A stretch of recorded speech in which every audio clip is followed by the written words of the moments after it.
Please explain the name Jesus. Is it the name of the Messiah or is it Yeshua? Well, that is another bone of contention. We have to go again back into the scriptures.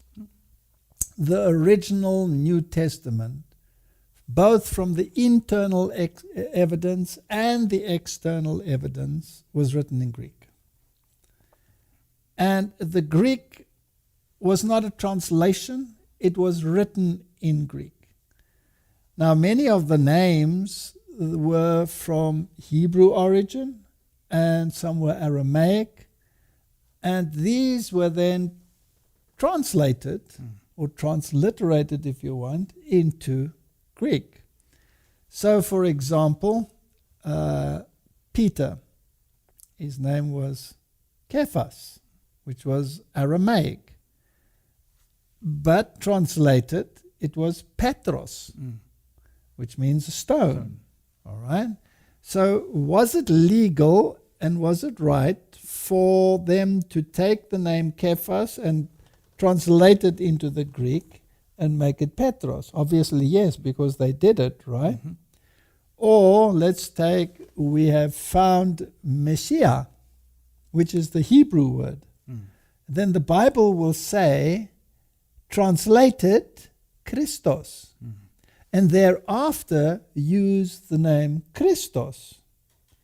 So was it legal to take a Hebrew concept word like Messiah and turn it into the Greek equivalent, which is Christos? And the answer is yes, because they did it, right? The same applies to the name that we use for Jesus. It is Yeshua in the Old Testament, and that is the Hebrew version. But the Bible itself uses the word Iesus. Now, exactly how that was pronounced is another issue. But it was legal to change it from Joshua to Iesus. Now, if you use another language, can you then change that name as well? Obviously, yes. So let's say in German, if you read the Gospel of John, it will be Johannes. Also in Afrikaans, it would be Johannes. But in English, it's John. And everybody knows that is exactly the same person. The one is just the English version and the other one is the other language, right? Yes, correct. So why is it not essential, therefore, that I use the name Yeshua? Is it wrong to use the name Yeshua? No, you're just using the Hebrew version. But if you're not a Hebrew, you are a Greek, can you then use Iesus? Yes. The answer is yes. Now, if you are English, can you use Jesus? Yes. Then it becomes English. Now, some people will say, okay, but originally there was no J. Everything was a Y. Yes, that is correct. But language is also progressive. And if you go back into the scripture, if you see where Jesus is speaking Aramaic, for example, where he's on the cross and he says, my Father, why have you forsaken? My God, why have you forsaken me? He's using Aramaic language.